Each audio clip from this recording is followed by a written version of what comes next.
everyone, we are back with another no spoilers Nancy Drew book review.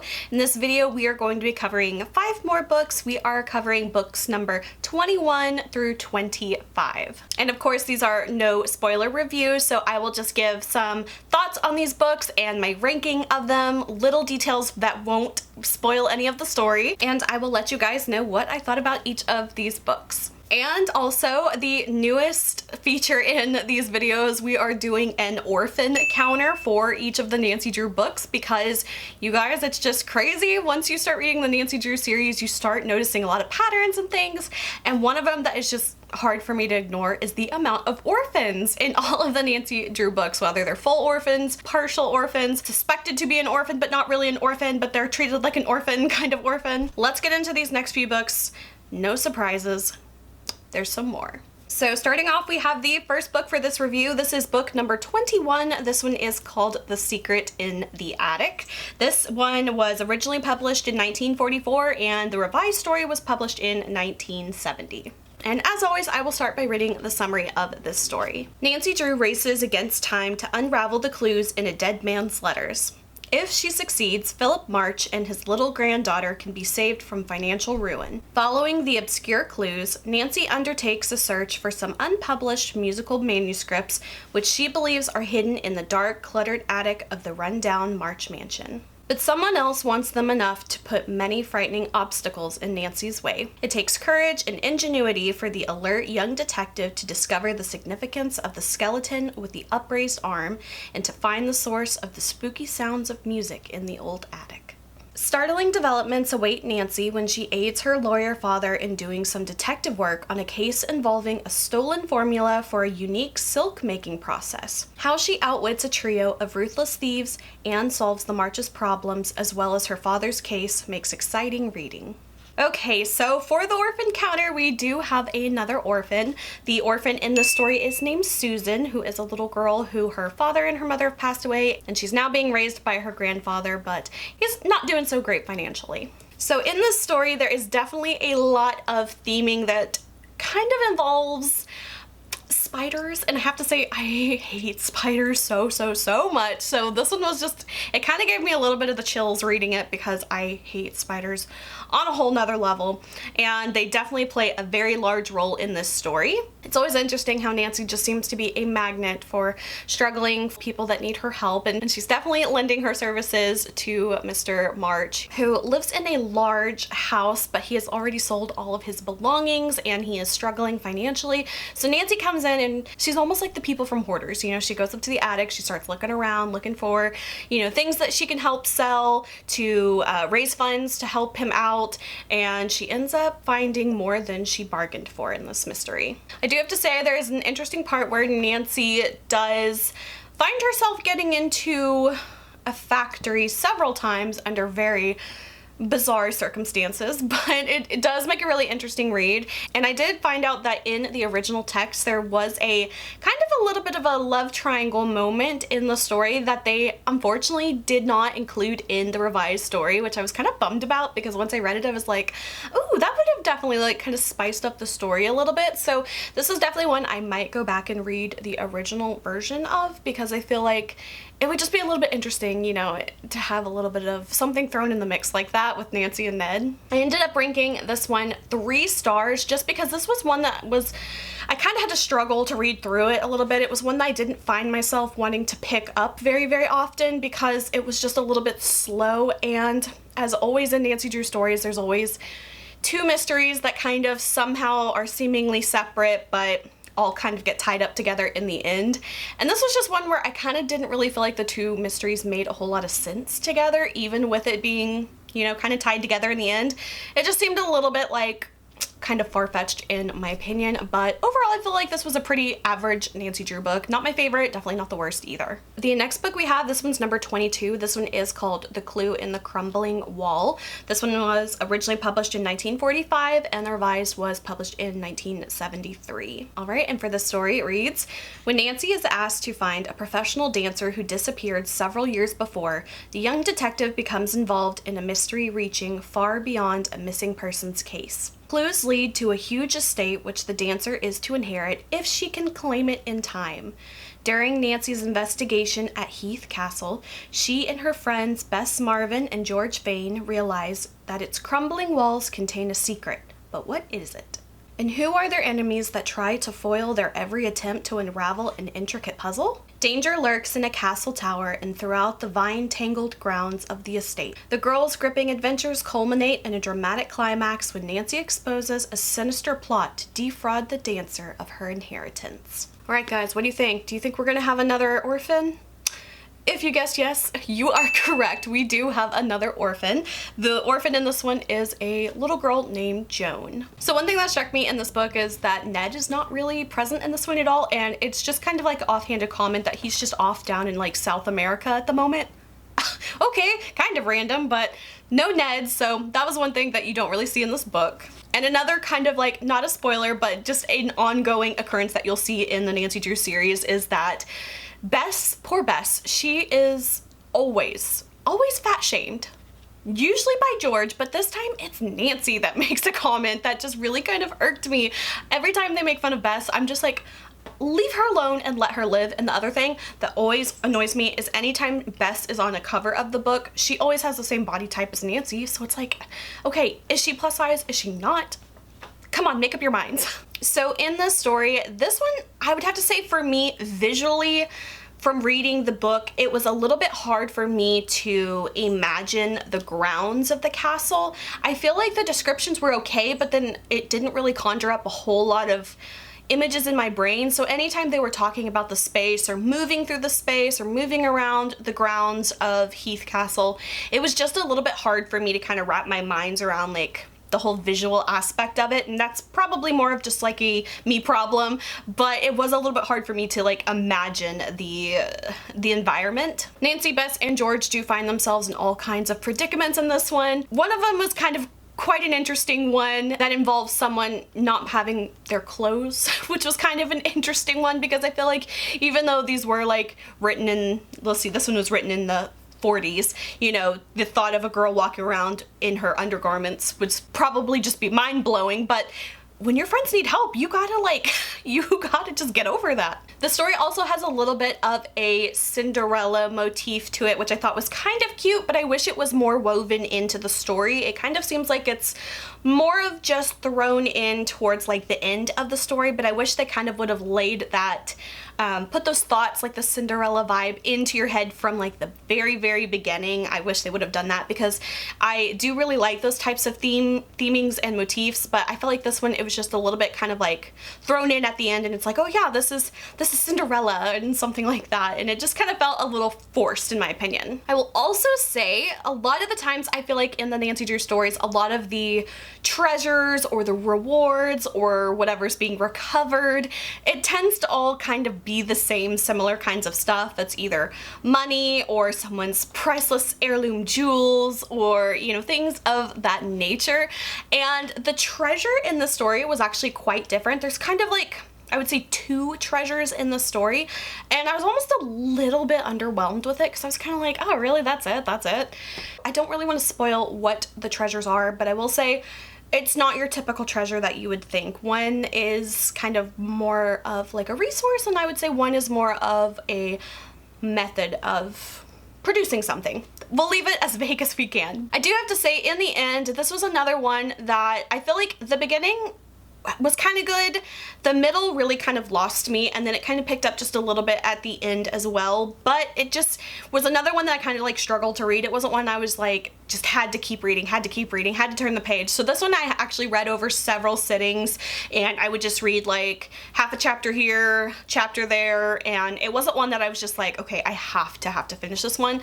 But I do think this would be an interesting one to read. It just kind of didn't come together in the end for me. So unfortunately, I'm giving this one like a 2 out of 5 because it was still a good story, But for me, it just wasn't that memorable whenever I was putting together my notes to do this video. This was the one I had to do like the most remembering of, and like, wait, what even happened on that story? And you know, what all went through. So I had to really jog my memory on this story, which, you know, it's kind of not the best if you can't remember what happened in the story that you read like 2 weeks ago. All right, next up we have book number 23. This one is called Mystery of the Tolling Bell. This one was published in 1946 and the revised was published in 1973. Also, can we just like get a look at like Nancy's expression on her face on this one? She's just like, she looks over it. She looks disgusted. She just looks like, what? She kind of looks out of it. I don't know. I think this was a really funny book cover, but her expression is just kind of, she's kind of like sus. All right, and this is the summary for this story. Nancy becomes involved in a maze of mystery when she accepts an invitation from Mrs. Chantry, a client of Mr. Drew, to a vacation at her cottage in a picturesque seaside town. Carson Drew has promised to join his daughter, but fails to arrive. The alarming disappearance of Mr. Drew and the odd circumstances surrounding his rescue are only the start of a series of highly dangerous adventures for Nancy and her friends Bess and George. Mrs. Chantry's story about a nearby cliffside cave, reputably inhabited by a ghost, intrigues Nancy, and she decides to investigate. Several frightened townspeople claim to have seen an apparition and heard the weird sounds of a tolling bell just before water rushes from the cave. What Nancy discovers and how she outwits a ring of swindlers will thrill all admirers of the courageous young detective. Okay, so for this one, we actually do not have an orphan in the story. I know, very, very big surprise. So for this story, one thing that I just really enjoyed about it was the kind of atmosphere of the location. I'm not gonna lie, most of the time I prefer the Nancy Drew stories where it's not set in River Heights, just because I feel like it gets a little bit repetitive in my opinion. So anytime they're kind of like go on like location or they're on a vacation or something with this one, I could totally just imagine like a little quiet seaside town kind of area, and I feel like it just kind of does so much more for my imagination than just trying to picture a random small town in, you know, outside of River Heights. So I really liked that a lot. And another thing I always love is whenever Nancy like either takes up a job for a mystery or she kind of falls into these little tasks. So in this story, she is staying with her host, and she has a little sandwich and salad shop, which is called she calls it the Sal Sandy shop, which I've never heard that before. I even Googled it. There's nothing on the internet that word relates to other than this book, so I don't know, it's kind of a silly little thing, but a Sal Sandy shop. She's like, well, I sell salads, I sell sandwiches, we're gonna call it a Sal Sandy. But one day her cafe is short-staffed, so Nancy, Bess, and George all courageously step in to help out, and that definitely kicks off a lot more mysterious things that Nancy intends to investigate further. There's also one scene in this book that really kind of gave me the chills, and I'm not gonna lie, there's not too many parts of Nancy Drew books that really kind of either not scare me, but just really kind of intrigue me and have me going like, what is going on here? And there was definitely a scene in this book when Nancy ends up going to a hotel to look for her father who is missing. The whole hotel scene in this book really kind of gave me this like deep down feeling of like, wow, what is going on here? Because there's a lot of weird things happening that kind of don't add up right away, and it's like, what is really going on? So the hotel scene in this story really kind of like intrigued me a lot. Also in this book, you learn a little bit of history of like bells and relating to like Paul Revere and all of that stuff. So I always love when there's a little bit of an educational history aspect of a Nancy Drew book. So I really thoroughly enjoyed that, and it does tie into the actual mystery itself, which is always good. There is a really silly, kind of ridiculous part in the story when Nancy happens to have a dream, and just honestly, the dream itself is kind of ridiculous if you ask me, but it does tie into the story as well. But that was just like kind of one of the parts where I was like, okay, are you for real right now? But I also really like how the actual mystery itself unfolds, because like the synopsis says, there is a mysterious bell tolling in a cave, and then water rushes out, and there are a few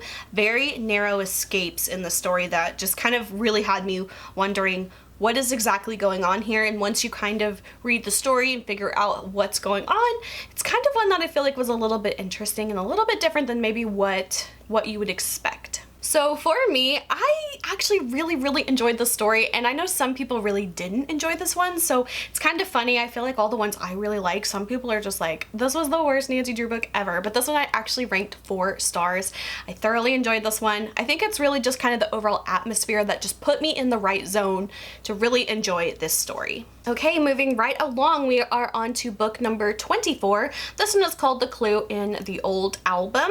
This one was originally published in 1947 and the revised was published in 1977. All right, and the synopsis for this one reads, Nancy Drew witnesses a purse snatching and runs after the thief.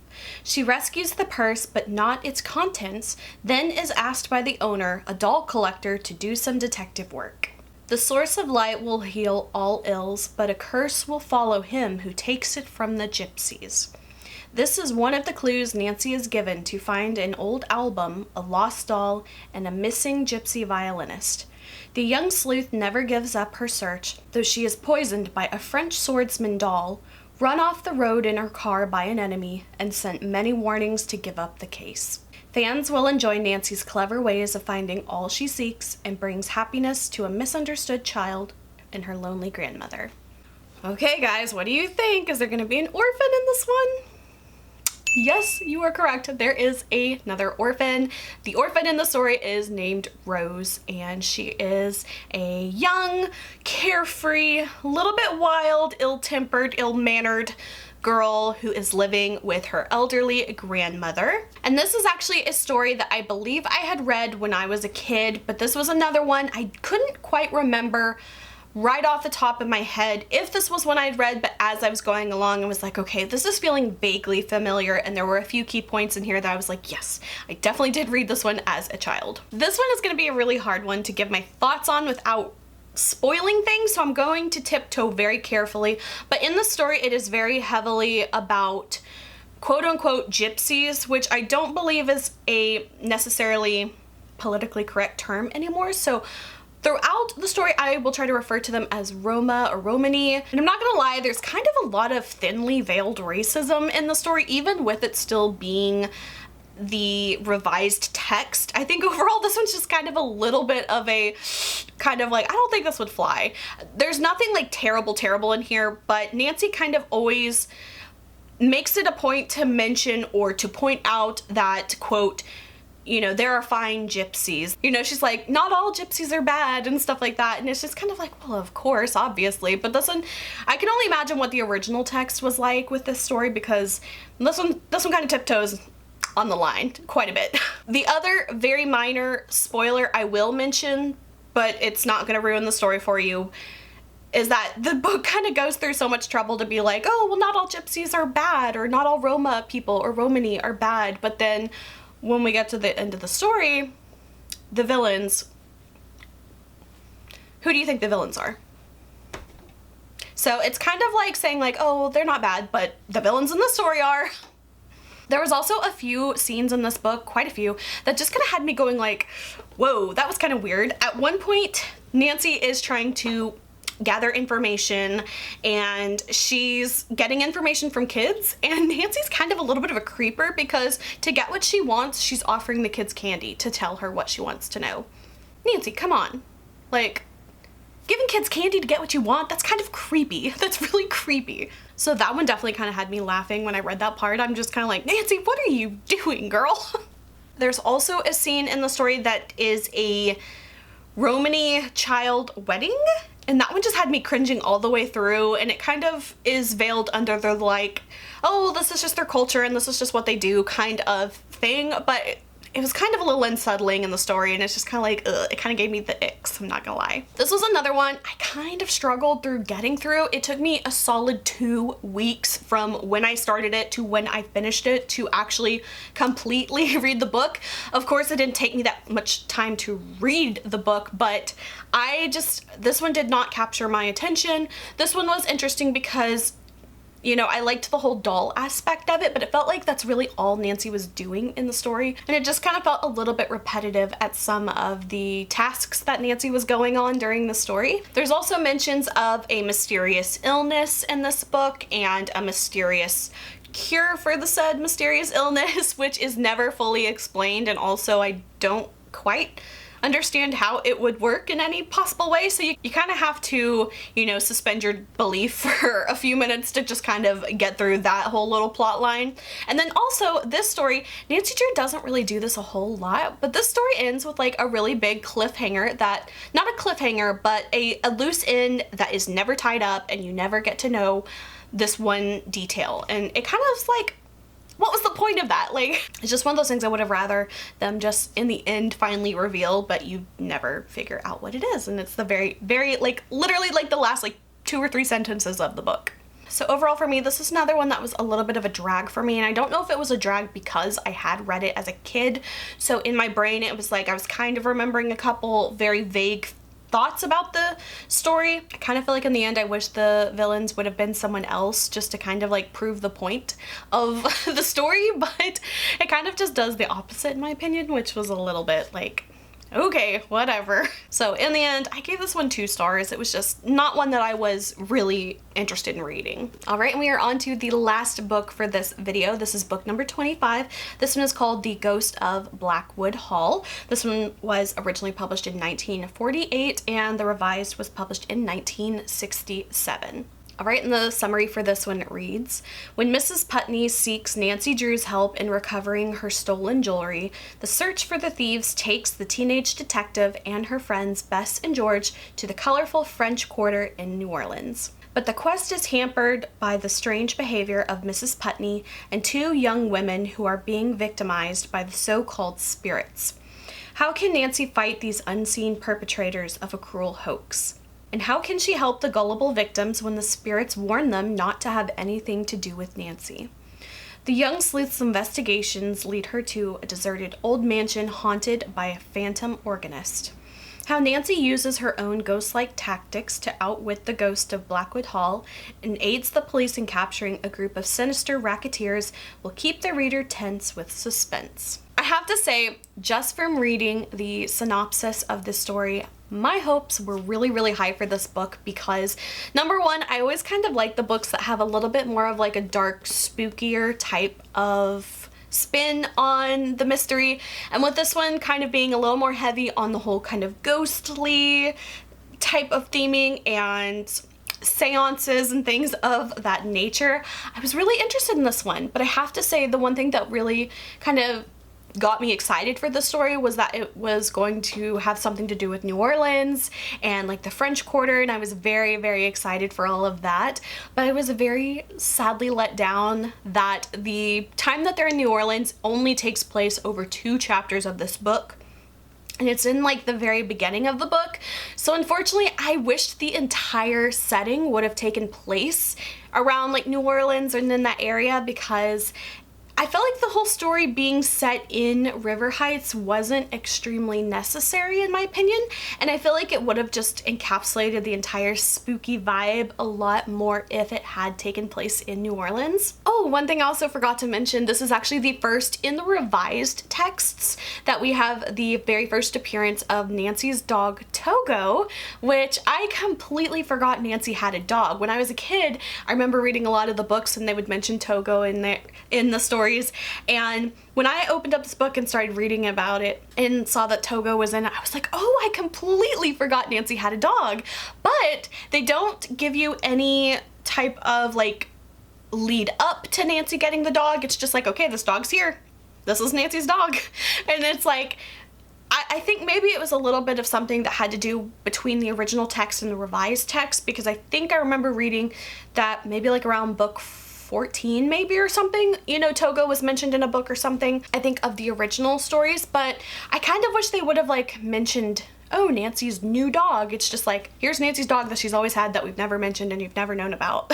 But I am glad that Togo is now in this book, because Togo does make a few appearances and actually is a very helpful character in this book. Now, a few of my complaints I have to say about this one. Number one, the main character that Nancy is helping is Mrs. Putney, and you guys, she aggravated me to no end in the story because she just seems to be very, number one, very extremely gullible, like beyond belief gullible. And then she just seems very dismissive of Nancy. She doesn't really seem very appreciative of her, but then she'll be very demanding of her. And it was just one of those things where I was like, this character is getting on my very last nerves.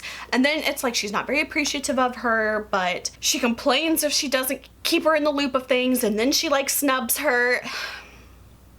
It's like, lady, do you want her help or not? And the whole beginning of how she even comes to accepting Nancy's help in the very beginning is actually kind of a little silly loophole in my opinion with her thoughts. This is not a spoiler, so I'll just go ahead and say it so you know what I'm talking about. But basically, she is warned to not tell anybody about what is going on with the ghosts that are visiting her, and she is not allowed to tell any man or any woman. But because Nancy is a girl, she thinks that's a loophole that she can tell Nancy what's going on because she is a girl and not a woman, even though she's 18.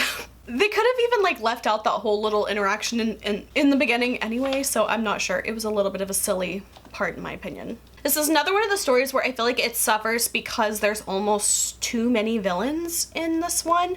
I think anytime there's more than like 3 villains in a story, it kind of gets a little overwhelming because Nancy Drew books are not the best at describing people. Their characters are all, I would say, extremely flat in my opinion. Like, you get a very basic physical description, and it's usually like a tall handsome man. Okay, a tall handsome man. Or an elderly old woman. It's like, okay, I can picture these things, but when you've got like 5 tall handsome men in a story, it's like I can't really keep them apart because you're not giving me anything to work with. And going back to the whole like very gullible and very easily to manipulate, there's a couple other characters that play into that in this story, and it's just kind of like, are you all that dumb? Do you not have 2 brain cells to rub together when you think like something sounds a little fishy? So that was definitely the case with the story, and I feel like it was very heavy on like the whole seance kind of thing. Like, I feel like there's 3 or 4 seances in this entire book, and it was just kind of like, okay, we get it. And I'm not gonna lie, I kind of feel like the location of Blackwood Hall doesn't play that big of a play into the storyline, but I kind of feel like the whole like phantom organist thing was such a teeny tiny little speck in this storyline that I kind of wish that was another plot that was a little bit more big and broad and ever present in the story itself, because it kind of just felt like it was thrown in there at one mention and then it never really came back to why is this person an organist, or why are they being a ghost, or are they a ghost, or are they not a ghost, or, you know, just kind of that thought process. I really wish there was a little bit more backstory for that, because I feel like we really didn't get that in the story. So in the end, I ranked this one 3 stars because I felt like it had every ingredient to make a really good Nancy Drew book for me, but I feel like the way they incorporated it, it's like there was like a little bit of eggshell in it, you know? It was a cake with a little bit of eggshell in it, and it kind of was like, oh, well, that's not so great. And then, you know, didn't mix the flour all the way, and then got a little pocket of flour in your cake. So it had all the makings of a really good Nancy Drew book, but I felt like just this one just didn't come together the way I thought it would. Like I said, I think if a lot more of it had taken place in New Orleans and had that vibe and all of that kind of setting and stuff, it would have made a little bit more of a interesting story, because with it being set in River Heights, it just kind of seemed like there was not really much of a necessity for it to be set there, and it was a little bit of a missed opportunity in my opinion. And if you haven't guessed by now, there actually was not an orphan in this story. I actually had to go back and double check just to make sure, because there was a couple that, there's actually one character that I feel like could make the argument that maybe they are an orphan, but it's never explicitly stated, so I left that one out for now. Alright guys, so those are my thoughts on the Nancy Drew books from number 21 through 25.